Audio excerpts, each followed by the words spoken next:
क्या कोई ऐसा क्षण हुआ है जब आप अचानक सब चीजों से परे एक अटूट शांति को महसूस करें? ना लोग, ना विचार, ना आवाज, बस एक निर्लिप्त चमकती हुई मौजूदगी जो सब कुछ देख रही हो। अगर हां, तो आपने किसी रूप में उस चौथे स्थान का संकेत महसूस किया होगा। वेदों की एक पुरानी सी मुस्कान जिसे मांडोक्य उपनिषद ने तुर्य कहा है। तुर्य कोई तकनीक नहीं, कोई योग स्तर नहीं, यह अनुभवों का पारदर्शी आधार है। वह साक्षी जो उम्र, रूप, मानवीय कहानी और सब मानसिक उथल पुथल के बीच शांत बैठी रहती है। इसे समझाना आसान नहीं, इसलिए हम आज इस वीडियो में कोशिश करेंगे न केवल यह बताने की कि तुर्य क्या है, बल्कि यह भी दिखाने की कि यह कैसे आपकी रोजमर्रा की जिंदगी में घटित हो सकता है। इस यात्रा की शुरुआत होगी एक छोटी सी गूंज से। ओएम के 3 अक्षरों ए यूएम से लेकर जागृत, स्वप्न और सुषुप्ति की 3 दुनिया तक, और फिर हम उन पर से उठकर उस चौथे आकाश की ओर उड़ान भरेंगे जहां आत्मा अपनी स्वयं की प्रकृति में निहित है। हम देखेंगे कि मांडोक्य उपनिषद ने कितने सूक्ष्म शब्दों में यह ज्ञान छिपा रखा है, जैसे कोई खजाना जिसे खोलने के लिए केवल सही चाबी चाहिए। वीडियो में हम 3 चीजें हासिल करने की कोशिश करेंगे। पहले, तुर्य की स्पष्ट फिर भी रहस्यमयी परिभाषा। दूसरे, उन अभ्यासों का व्यावहारिक ढांचा जो साधक को तुर्य के नजदीक ले आते हैं। और तीसरे, उन गलतफहमियों और मिथकों का पर्दाफाश जो तुर्य को केवल एक रोमांटिक अनुभव समझ बैठते हैं। कहानी, रूपकों और ध्यानात्मक निर्देशों के साथ मैं आपको उस स्थल की ओर ले जाऊंगा जहां अनुभव भी है और उसके पार की चुप्पी भी। किसी पुरानी पुस्तक की तरह मांडूक्य उपनिषद दिखाई में छोटा है, मात्र कुछ पंक्तियां, पर उसकी हर पंक्ति में समंदर का वजन छिपा हुआ है। यह उपनिषद ओम के रहस्य से शुरू होता है और केवल 14 श्लोकों में चेतना के 4 रूपों जागृत, स्वप्न, सुषुप्ति और तुर्य की बात कह देता है। यही संक्षिप्तता उसकी ताकत है। जितना कम लिखा गया है, उतना ही अधिक खाली स्थान है जिसमें गहरा अर्थ बैठता है। ऐसा माना जाता है कि मांडुक्य उपनिषद वैदिक उपनिषदिक परंपरा के उस चरण का सार है जहां ज्ञान ने रस बदलकर रूप ले लिया। काव्य नहीं बल्कि निर्देश, मिथक नहीं बल्कि अनुभव का मानचित्र। बाद में अद्वैत वेदांत के महापुरुष जैसे गणापाद और श्री शंकराचार्य ने मांडुक्य के इन संक्षिप्त श्लोकों पर विशाल टीकाएं लिखकर इसे दर्शन का केंद्र बना दिया। गणापाद ने तुर्य को तत्वात्मक रूप में स्पष्ट करने की दिशा में मांडुक्य कार्य लिखी और शंकर ने उसे अद्वैत की दृष्टि से और अधिक स्पष्ट किया कि आत्मा और ब्रह्मा का अंतर केवल दिखावट ही है। धारणा की भाषा बदल सकती है, कभी कविता, कभी उपदेश, पर जो प्रश्न मांडुक्य उठाता है वह सदा वही है, मैं कौन हूं? यह प्रश्न केवल दार्शनिक जिज्ञासा नहीं, यह एक व्यावहारिक तल्लीनता है जो साधक को अनुभव के मूल तक ले जाती है। उपनिषद बताता है कि हमारी अनुभूति 3 परतों में व्यवहारित होती है। बाहरी जगत की जागरूकता, मन का स्वप्न जगत और गहन निद्रा का शांत अस्तित्व। पर हर परत के पीछे एक गहरा साक्षी है और वही साक्षी तुर्य है। तुर्य का दार्शनिक महत्व केवल आत्मज्ञान तक सीमित नहीं, यह संपूर्ण आध्यात्मिक पथ की नींव है। अद्वैत के अनुसार यदि तुर्य को सचमुच अनुभूत कर लिया जाए तो द्वैत भाव, भय, अभाव सभी की जड़ सूख जाती है। यह एक तरह से निरूपण नहीं बल्कि प्रत्यक्षता का प्रश्न है।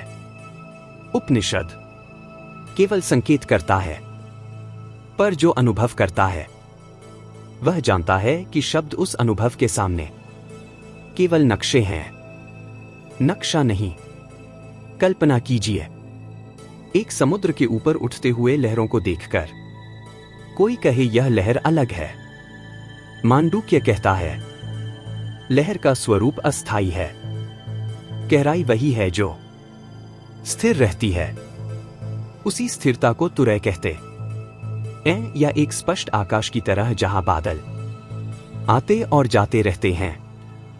बादलों का नृत्य दिखता है, पर आकाश स्वयं अपरिवर्तित है, वही तुरी है। इतिहास में मांडूक्य ने सिर्फ दार्शनिक बहस नहीं फैलाई, बल्कि ध्यान और साधना के व्यवहार को भी निर्देशित किया। गुरु शिष्य परंपरा में इस उपनिषद को एक कंपास की तरह माना गया, छोटा पर निर्देश सटीक, जहां तक पहुंचना है उसके लिए अभ्यासों और निर्देशों का एक समेटा हुआ रास्ता है। अगली कड़ियों में हम देखेंगे कि कैसे इस दार्शनिक मंच से उतर कर साधना का मार्ग बनता है और किन अभ्यासों से एक साधक वास्तव में तुर्य के निकट पहुंच सकता है। किसी बार एक साधक ने गुरु से पूछा, गुरुदेव, जब मैं ध्यान में जाता हूं तो शांति मिलती है, कभी आनंद मिलता है, पर क्या यही तुरय है? गुरु ने मुस्कुराकर कहा, जो शांति अनुभव का हिस्सा हो वह तुर्य नहीं। तुर्य वह है जो अनुभवों की पृष्ठभूमि में चुपचाप खड़ा रहता है और स्वयं कभी अनुभव नहीं बनता। यह छोटी सी बात ही मांडूक्य उपनिषद का पूरा रहस्य खोल देती है। तुर्य को समझने का सबसे सटीक मार्ग है एयूएम का शाब्दिक रूपांतरण। ए जागृत है जहां इंद्रियांश सक्रिय हैं। तुर्य वह शुद्ध साक्षी है जो जागरण, स्वप्न और गहरी निद्रा, इन तीनों अनुभवों के बीच मौजूद रहते हुए भी उनसे अलग और परे रहती है। इसे समझने के लिए सिनेमा हॉल की स्क्रीन का उदाहरण सरल और सटीक है। स्क्रीन पर कभी रोशनी, कभी अंधेरा, कभी रंग बिरंगे दृश्य आते जाते हैं, पर स्क्रीन स्वयं अडिग रहती है। उसी तरह तुर्य वह स्थिर पृष्ठभूमि है जिस पर अनुभवों की छवियां उभरती और लुप्त होती रहती हैं। स्क्रीन पर जो भी छाया आकृति खेलती हैं, वे सब अस्थायी हैं। उन्हें बनना और मिटना आता है, पर स्क्रीन में कोई कमी बेशी नहीं आती। तुर्य भी उसी तरह अनुभवों की पृष्ठभूमि है, स्वयं अप्रभावित, अपरिवर्तित और नित्य रहने वाली। यह न तो अनुभव करता है और न ही अनुभव उससे होता है, यह दोनों का आधार मात्र है। इसलिए उपनिषद कहते हैं कि यह न आत्मगम्य है, न परगम्य और न दोनों का साम्य है, यानी न इसे अनुभव की सीमा में लाया जा सकता है, न पर मौजूद किसी चीज से जोड़कर समझा जा सकता है, और न ही इन दोनों के समस्थानिक मिश्रण से व्याख्यायित किया जा सकता है। अक्सर लोग ध्यान में मिलने वाली आंतरिक शांति को तुर्य मान लेते हैं, परंतु यह भ्रम है। शांति भी किसी मानसिक अवस्था का नाम हो सकती है। धीमा पड़ना, मन की हल्की सी शिथिलता, तनाव का अल्पकालिक अभाव, परंतु तुर्य का संकेत तब मिलता है जब अनुभव भी बना रहता है और फिर भी आप उनसे अलग एक निर्मल साक्षी भाव में स्थिर बने रहते हैं। सरल शब्दों में कहें तो आप सपना देख रहे हैं, पर आप सपना देखने वाले के केंद्र में नहीं, उस चमकते हुए देखने वाले में हैं जो सपने को देख रहा है। यह देखने वाला न तो घटता है और न बढ़ता, यह शून्य स्थिर जागरूकता है, चिंतन के बिना, आवेगों से परे, स्थिर। तुर्य का सहज अनुभव आना दुर्लभ है। प्रायोगिक रूप में तुर्य तक पहुंचने के लिए कुछ सीधे और व्यावहारिक अभ्यास सहायक होते हैं। इन्हें अपनाकर साधक अपने भीतर उस निर्मल साक्षित्व का पाटा धीरे धीरे गाढ़ा कर सकता है। नीचे दिए गए अभ्यासों और प्रक्रियाओं को समझिए और नियमितता के साथ आत्मसात कीजिए। हर अभ्यास का स्वरूप कठोरता नहीं, बल्कि सूक्ष्मता और सतर्कता होना चाहिए। कठोरता अह को बढ़ाती है, सुस्पष्टता उसे शमन करती है। सतत प्रश्न, मैं कौन हूं? यह सबसे सरल परंतु प्रभावशाली अभ्यास है। प्रश्न को लगातार मन में रखें, मैं कौन हूं? और जब भी मन किसी उत्तर के साथ आता है, मैं शरीर हूं, मैं मन हूं, मैं बुद्धि पहचान हूं, मैं भाव इच्छा हूं, उस उत्तर को शांत, दृढ़ और नम्रता से खारिज कर दीजिए। नैति, नैति। यहाँ नैति का भाव क्रियात्मक नकार नहीं, बल्कि अनुभूति की सीमाओं को स्पष्ट करने का साधन है। इस प्रश्न को सतत बनाए रखने से बुद्धि थक जाती है, निरंतर उत्तर खोजने का चक्र टूटता है और उस थकान के बाद एक निरपेक्ष साक्षी उभरता है जो प्रश्न को देखने वाला होता है। इसका अभ्यास कैसे करें? बैठकर 20-30 मिनट के लिए प्रश्न को रखिए। जब विचार आए, उन्हें पहचानिए और फिर प्रश्न पर लौट आइए। यह अभ्यास प्रत्यक्ष तर्क या विचार से नहीं, बल्कि उस जगह की ओर इशारा करता है जहां विचार उत्पन्न होते हैं। साक्षी भाव का व्यवहारिक अभ्यास। दिन भर में छोटे छोटे क्षणों के लिए नजर बंद कर बैठने का अभ्यास कीजिए। जब कोई विचार आए तो उसे देखें, यह विचार आया। जब कोई भावना उठे तो उसे देखें, यह भावना आई। इस सरल परिभाषा से अंतरात्मा और अनुभव के बीच का फासला सूक्ष्म रूप से बनता है। उदाहरण के तौर पर, किसी पर क्रोध आए तो मन में कड़वाहट को पहचान कर स्वयं से कहें, यह क्रोध आया। इसी तरह आनंद आए तो, यह आनंद आया। इसे बस देखने का अभ्यास कहें, विचारों में उलझने नहीं, भावनाओं को सही गलत ठहराने की प्रवृत्ति नहीं। धीरे धीरे यह अंतर स्पष्ट होता है कि आप अनुभवों से अलग हैं। जैसे कोई पथ पर खड़ा होकर दूर से रेलगाड़ी की गति देखता है, वह देखने वाला रेलगाड़ी नहीं है और न ही वह चलाने वाला। समय के साथ यह दूरी बढ़ती है और साक्ष्य चेतना की निरंतरता बनती है। ओम का ध्यान और अनाहत मौन। ओम का जप केवल ध्वनि नहीं है, यह अनुभवों की 3 परतों, जागर, स्वप्न और सुषुप्ति का ध्वनिक नक्शा है। ओम, अ, यू, एम तीनों भागों में बंटा हुआ है। प्रथमतः अलग अलग हिस्सों पर अवधान कीजिए। अ पर हल्का ध्यान, उसके बाद यू और फिर एम पर। इसके पश्चात ओम की संपूर्ण ध्वनि को जाप करिए और उसी के पीछे उत्पन्न होने वाले मौन, विशुद्ध अनाहत मौन पर टिकने का अभ्यास कीजिए। एम के पश्चात जो शून्यसी मौन अनुभूति उत्पन्न होती है, वह तुर्य का पहला झरोखा दे सकती है। मंत्र जप करते समय जप का उद्देश्य मानसिक उछालों को समाप्त करना होना चाहिए, किसी भौतिक फल या अनुभव के लिए नहीं। जाप की तीव्रता शांत और सुस्पष्ट हो, जप में भाव हो पर भाव की पकड़ न हो। सीमांत क्षणों का उपयोग, जागरण, स्वप्न, निद्रा, संक्रमण। रात और सुबह के सीमांत क्षण, सोते समय और जागते समय मन में हल्की अस्थिरता होती है। इन क्षणों में मन चेतना के 2 या 3 अवस्थाओं के बीच आता जाता है और जहां तुर्य का छोटा सा दरवाजा खुलता है। इन्हें साधना के अवसर बनाइए। आंखें बंद कर किसी भी विश्लेषण या अनुकरण के बिना केवल देखने का अभ्यास कीजिए। यदि आप सुबह बिस्तर में धीरे धीरे जगते हैं, उस क्षण को छोड़कर बैठिए और मैं कौन हूं का सवाल हल्के सुर में मन में दोहराइए, या फिर आंखें बंद करके यह विचार आया बटा यह भावना आई का निरीक्षण कीजिए। एहतियात, इस अभ्यास में अहंकार से सावधान रहना आवश्यक है। जब अनुभव आने लगे तो यह न कहे, मैंने तुर्य अनुभव कर लिया। यह दावा मोह का सूचक हो सकता है और अनुभव का विनाश कर सकता है। निध्यासन, ज्ञान का लगातार पान। निध्यासन का अर्थ है ज्ञान का लगातार पान। केवल ग्रंथ पढ़ना पर्याप्त नहीं, उसे अंदर तक पी लेना चाहिए।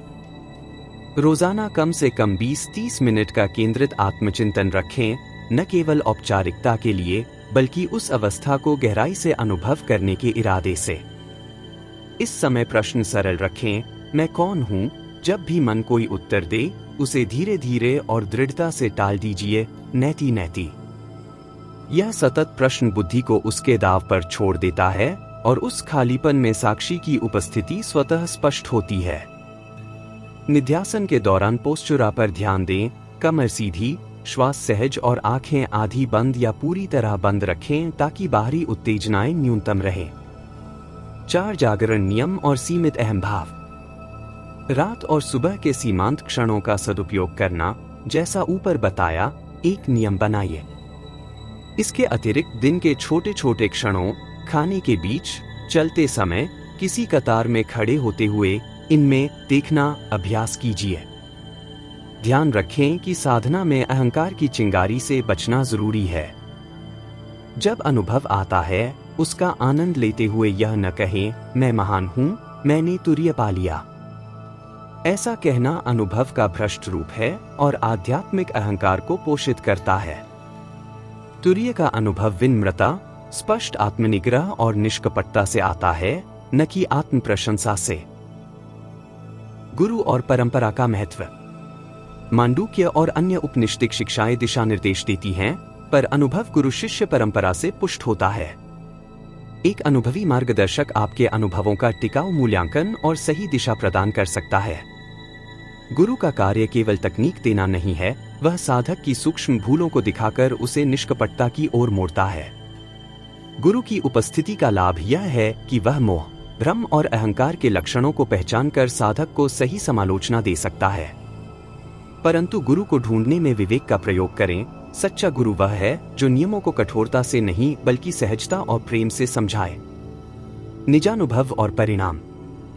तुर्य कोई विशेष अलौकिक शक्ति नहीं देता, वह एक व्यापक परिवर्तन लाता है, भय का शमन, कर्मों में स्वच्छता और जीवन में गहरी सहानुभूति। अभ्यास का परिणाम अक्सर धीमा और निरंतर होता है। छोटी छोटी झलकियां मिलती हैं और समय के साथ वे स्थायी अनुभव में बदल सकती हैं। उन झलकियों को पकड़ने का प्रयास नहीं करना चाहिए, वे स्वतः आती हैं और जाती हैं। साधक का दायित्व नियमित आत्म परीक्षण और अभ्यास बनाए रखना है। ओम का मौन, साक्षी भाव का व्यवहारिक अभ्यास, सीमांत क्षणों का उपयोग और गुरु मार्गदर्शन मिलकर उस दरवाजे की चाबी बनते हैं। सूक्ष्म चेतन अभ्यास, दिनचर्या का प्रस्ताव। एक संभावित दैनिक दिनचर्या जिसका पालन किया जा सकता है। सुबह जगकर 5-10 मिनट सीमांत निरीक्षण, धीरे धीरे जागना, आंखें बंद रखना, मैं कौन हूं का प्रश्न हल्के स्वर में दोहराना। 20-30 मिनट निध्यासन, बैठकर एकाग्र आत्मचिंतन, प्रश्न को सतत रखना, मन के उत्तरों को नैति नैति कहना। दिन के छोटे छोटे पलों में साक्षी भाव का व्यवहारिक प्रयोग, खाते समय, चलते समय, किसी बातचीत के बीच में यह विचार आया, यह भावना आई, कहना। शाम के समय 10-15 मिनट ओम साधना, ओम के तीनों अंशों पर ध्यान, उसके बाद मौन पर टिकना। रात सोने से पहले सीमांत निरीक्षण, बिस्तर में धीरे धीरे लेटकर श्वास की प्रकृति पर ध्यान और देखना अभ्यास करना। श्वास और शारीरिक संयम। श्वास की सादगी और संयम भी तुर्य की आंतरिक स्थिति को सुदृढ़ करने में मदद करते हैं। असाधारण सांस व्यायाम, कठोर प्राणायाम यहाँ आवश्यक नहीं, पर नर्म और नियमित दीर्घ श्वास, श्वास का अवलोकन और समय समय पर गहरी सांस के साथ देखना अभ्यास करना लाभप्रद है। शारीरिक आराम, कमर की सीधी स्थिति, गर्दन को हल्का समर्थन, हाथों को घुटनों पर आराम से रखना, इन सब का अभ्यास ध्यान के स्थिर होने में सहायक है। सामान्य गलतफहमियां और सावधानियां। बौद्धिक समझदारी तुर्य का अनुभव नहीं देती। विचारों का ज्ञान होना और अनुभव का ज्ञान होना अलग है। ज्ञान का केवल बौद्धिक संग्रह तुर्य अनुभव नहीं बनाता। अहंकार की पुष्टि, मैंने तुर्य कर लिया, यहां सबसे बड़ा खतरा है। यह अनुभव का भ्रष्ट रूप है। जब अनुभव आता है तो वह विनम्रता और सुस्पष्ट आत्मनिग्रह से परिभाषित होना चाहिए। आध्यात्मिक प्रदर्शन से बचिए। अन्य लोगों को दिखाने हेतु अनुभूति का अभिनय करना साधना का विरोधी है। स्नायुविक और मानसिक स्वास्थ्य के मुद्दों में साधना को मनोचिकित्सकीय सलाह से जोड़कर चलना चाहिए। अगर कोई गहरा मानसिक अस्थिरता है तो पहले विशेषज्ञ से परामर्श ले। अंतर्ज्ञान, सहानुभूति और जीवन पर प्रभाव। तुर्य के अभ्यास से व्यक्ति में सहानुभूति बढ़ती है।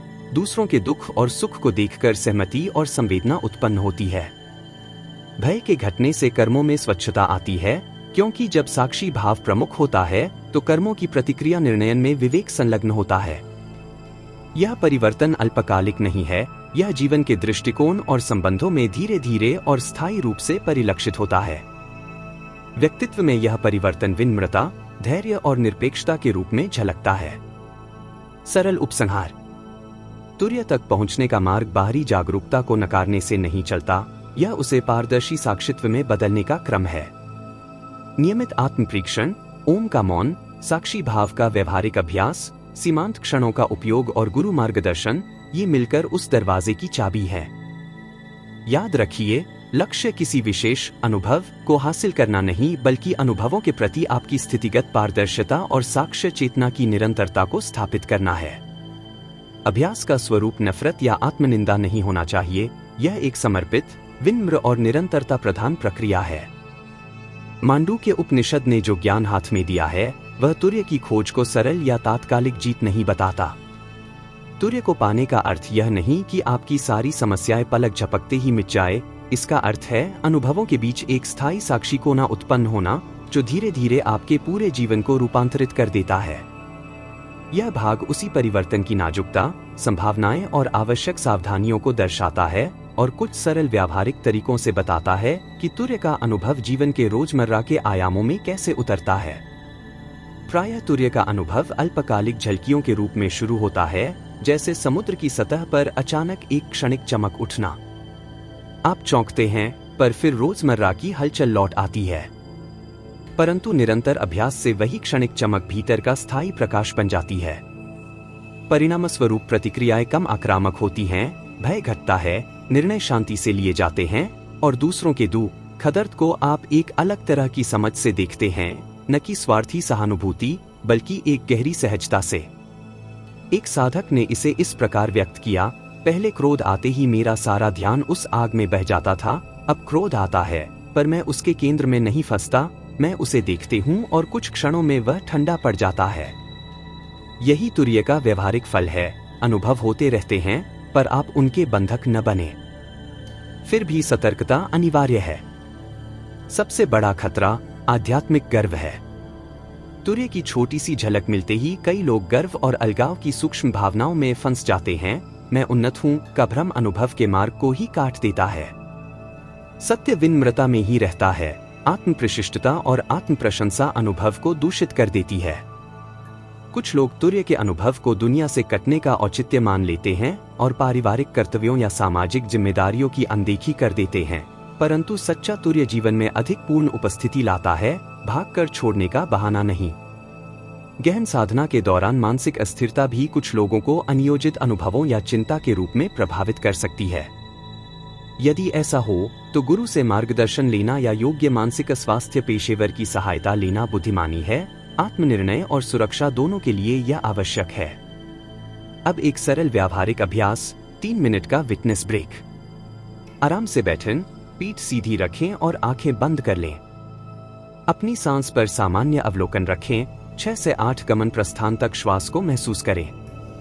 अब जब एक विचार आए, भीतर से हल्का सा कहें, यह विचार आया, बिना पकड़े। जब कोई भावना आए, कहें, यह भावना आई। इसी तरह 3 मिनट के लिए जारी रखें। हर अनुभव को एक पारदर्शी घटक की तरह देखें। यह साधारण अभ्यास देखने की क्षमता को मजबूत करता है और धीरे धीरे तुर्य की झलकें बढ़ाता है। समाप्ति में यह समझना उपयोगी है कि तुर्य कोई भाग्यशाली लक्ष्य नहीं है, बल्कि जीवन का एक स्थायी मुहावरा है। एक तटस्थता जो कर्मों में स्पष्टता लाती है, रिश्तों में सहानुभूति गहरा करती है और मृत्यु के भय को शांत कर देती है। जब तुर्य का प्रकाश भीतर से चमकने लगेगा, तब आपका जीवन न तो हमेशा आनंदमय होगा और न ही पूर्णतः समस्या मुक्त, पर आपकी चुनौतियों पर प्रतिक्रिया एक नई, संतुलित दृष्टि से होगी। हमने देखा कि मांडूक्य उपनिषद ने कितने संक्षिप्त शब्दों में विशाल दृष्टि समेटी है। जागृत, स्वप्न, सुषुप्ति और उनके पीछे स्थित वह अस्पष्ट परंतु स्थिर तुर्य, न कोई काल्पनिक परलौकिकता और न आत्मकथनात्मक उपलब्धि, बल्कि वह साक्षित्व जो सभी अनुभवों का आधार बनकर उन्हें देखता है, पर स्वयं किसी अनुभव में परिवर्तित नहीं होता। तुर्य का सार यही है, अनुभव होते रहें, पर आप उनके बंदी न बने। आप वह देखने वाला बन जाए जो भावों, विचारों और संवेदनाओं को बिना लगे देखता है। ओम की अनुनाद शक्ति, नैति नैति का निरंतर प्रश्न, साक्षी भाव का व्यवहारिक अभ्यास और ग्रे क्षणों, सीमांत क्षणों की पवित्रता, यह सब मिलकर वह दरवाजा खोलते हैं जिसे मांडूक्य उपनिषद ने सौंपा है। व्यावहारिक स्तर पर तुर्य का फल छोटी छोटी झलकियों से आरंभ होकर जीवन के रोजमर्रा के पलों में उतरता है। प्रतिक्रियाएं शांत होती हैं, निर्णय स्पष्ट होते हैं और करुणा गहन व वास्तविक बनती है। भावनात्मक प्रदर्शन नहीं, बल्कि अंतःस्थिर संवेदना। अंततः एक निमंत्रण, आज से रोजाना अपने दैनिक क्षणों में 3 मिनट का विटनेस ब्रेक लें। मैं कौन हूँ जैसे सवाल रखें और अनुभवों को केवल देखते हुए उनके पीछे छिपी शांत उपस्थिति को महसूस करने का प्रयास करें। यह छोटा पर दृढ़ कदम यदि नियमितता से लिया जाए तो तुर्य के मार्ग की आदत बन सकता है। याद रखिए, तुर्य का ज्ञान आपको किसी अलग दुनिया में नहीं ले जाता, वह आपको इसी दुनिया में अधिक पूर्ण, करुणामय और निर्भीक बनाकर लाता है। जो खोज भीतर से शुरू होती है वही बाहर की दुनिया को रूपांतरित कर देती है।